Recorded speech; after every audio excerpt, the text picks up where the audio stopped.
증인 여인영 사령관하고 23시 6분경에 이제 마지막 통화한 거 그거 여쭤보는 겁니다. 예. 그때 이제 하여튼 뭐 이런저런 얘기가 있다가 도와준다고 하면서 도와달라고 하면서 체포조가 나가 있는데 소재 파악이 안 됩니다. 명단 불러드릴게요. 이렇게 얘기하면서 명단을 불렀다는 거죠. 그렇습니다.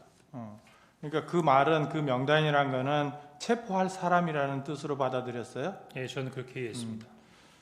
그 다음에 그런데 그리고 나서 이제 계속해서 1조, 2조 뭐 이제 축차 검거 후에 구금시설에 감금 조사할 예정이다. 제일 급한 것이 위치 추적이니까 위치 추적 부탁드립니다. 이렇게 얘기했다는 거죠. 그렇습니다. 그러면 결국 여인영 방첩사령관이 요구한 거는 이 사람들에 대한 위치 추적을 해달라라는 거죠. 그렇습니다. 근데 아까 이제 청구인 측 물어본 거에는 할 수 없다. 그 위치 추적을 할 수 없다. 이런 식으로 답변을 하셨는데 이게 이제 법적으로 안 된다는 뜻입니까? 아니면 기술적으로 안 된다는 뜻입니까? 아니면 법적으로 안 된다는 뜻입니다. 기술적으로는 가능합니까? 만약에 법적으로 허가를 받고 해야 된다고 하면 할 수 있을 것 같습니다. 국정원에서 독자적으로 할 수 있다는 겁니까? 지금 예전에 국정원이 단독으로 하는 것보다는 저희들이 그 협력센터를 많이 만들어 놓고 있습니다. 그 저희들 협력센터나 그 대테러 정보센터 같은 데는 그 소방청에서도 나와 있고 또 일부에는 또 경찰하고도 협업하고 있고 관세청, 이게 가능하다. 방사업사 협업을 통해서? 이렇게 여러 기관들하고 다 협업을 하고 있는 부분에 있어서 센터들이 있습니다.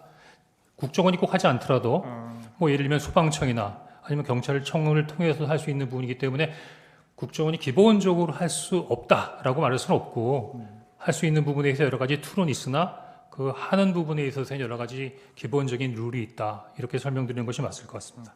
그러면 위치 추적을 한다는 말은 네. 결국은 휴대폰 위치 추적인 거죠? 제가 직접 해보지 못해서 정확한지는 모르겠습니다. 당연히 그럴 것 같습니다. 그렇다. 그다음에 그러면 아까 그 메모 좀 띄워주시겠어요? 127호증에인가요? 그 증인이 부관한테 시켜가지고 했다는 메모 있는데 127호증에 이 메모. 이 메모에 이제 그 아래는 1조, 2조, 1조, 2조, 뭐죠? 이게 뭐 축차 검거, 그 다음에 뭐 방첩사 구금시설의 감금조사. 이거는 이제 증인이 여인영 사령관으로부터 들어서 그렇게 적어놨다는 거죠, 나중에.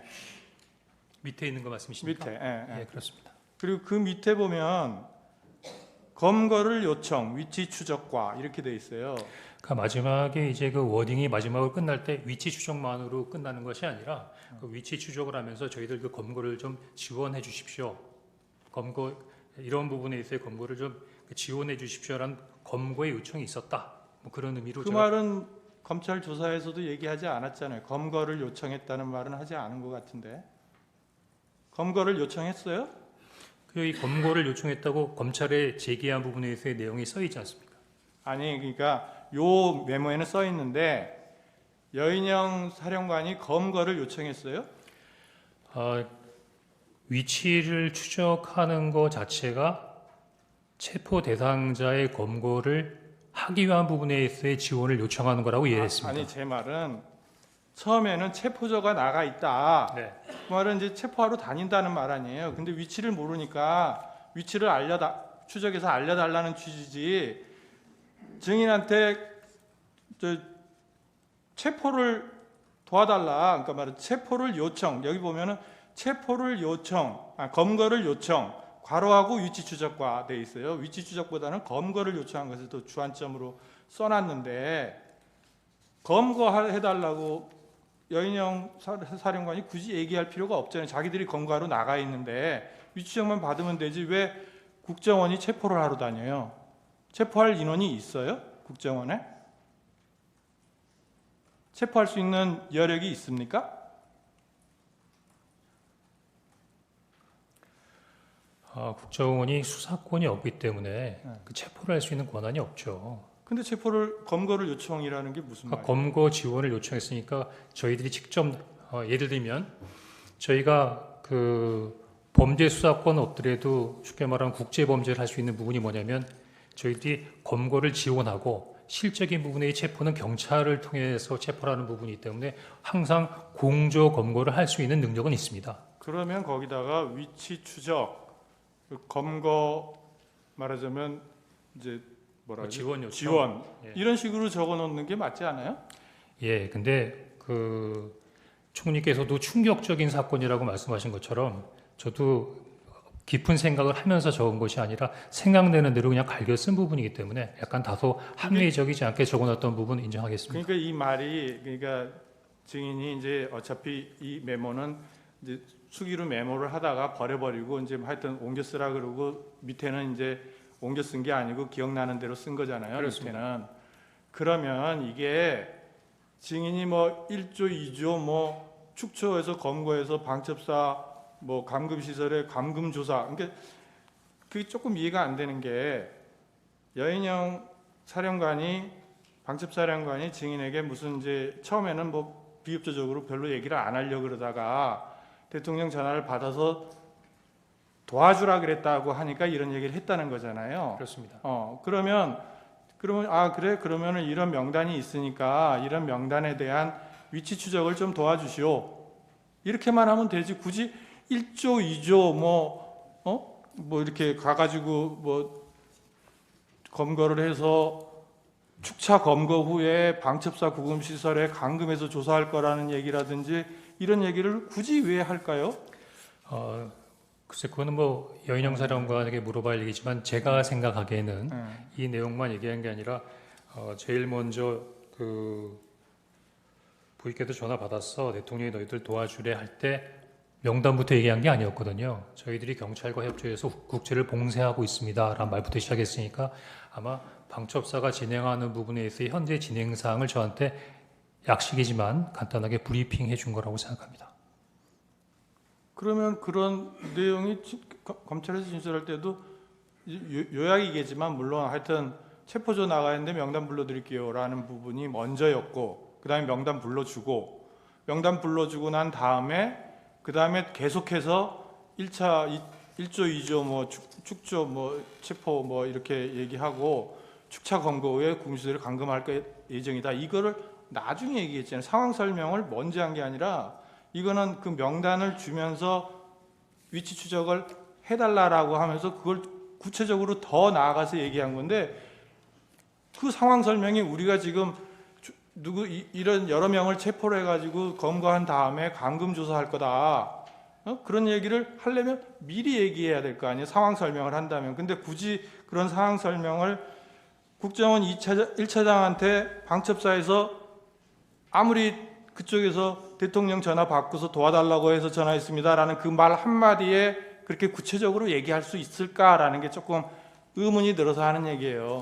예, 저도 약간 의문이 드는 부분이 있는데 여인영 사령관하고 제가 아주 객관적이고 공식적인 관계가 아니고 사실은 그전에는 나름대로 어떤 활동이 있어요. 보안 때문에 저한테 말을 하진 않았지만 일단 이야기 설명하면서 어느 정도의 선배니까 믿음을 가지고 나름대로의 주변 환경 주변의 여러 가지 부분까지 설명을 한 걸로 이해가 됩니다. 근데 그거는 예. 그러면 조금 이상한 것이 처음에는 전화할 때 굉장히 말하자면 비협조적이거나 말을 안 하려고 그랬다고 증인이 말씀하셨잖아요. 그렇습니다. 그러니까 뭔가 이렇게 전화해서 뭐 어떻게 된 거냐고 물으니까 좀 얘기를 안 해주려고 처음에는 그랬단 말입니다. 근데 대통령한테 전화 받았다. 도와주라 그런다. 그렇게 말을 하니까 이런 얘기를 쫙 했다는 건데 아무리 그냥 생각해도 이 사람이 같은 뭐 통하는 사람이라고 해도 이게 이제 비밀이 아니구나. 이제 같이 이제 협조해서 일을 해야 되는구나라고 생각을 할 수는 있는데 그렇더라도 그거는 자기가 필요한 한도 내에서만 일단 얘기해야지 나중에 혹시 증인이 진짜 대통령한테 전화 안 받았는데 그런 얘기를 했다라고 해버리면 본인이 굉장히 문제가 될 수 있잖아요. 그런 쓸데없이 아무 데다가 막 얘기를 퍼뜨리고 당겼다. 이런 얘기도 될 수 있는데 정보에 관한 방첩사령관이 정보 같은 거는 굉장히 민감하게 보존을 하는 사람이 그렇게 쉽게 얘기를 했을까라는 생각이 들어서 그게 명단을 주니까 증인이 그냥 이거 명단을 그래서 체포 뭐 그러면서 뒤에 얘기했는데 그때는 뭐 거의 막 듣기도 싫었다는 취지 아니에요. 증인은 이게 말이 되는 소리냐 해서 그럼에도 불구하고 그런 내용을 자세하게 또 여기다가 메모를 해놓은 게 좀 선뜻 좀 이해가 안 돼서 하여튼 들은 얘기가 맞다는 거죠.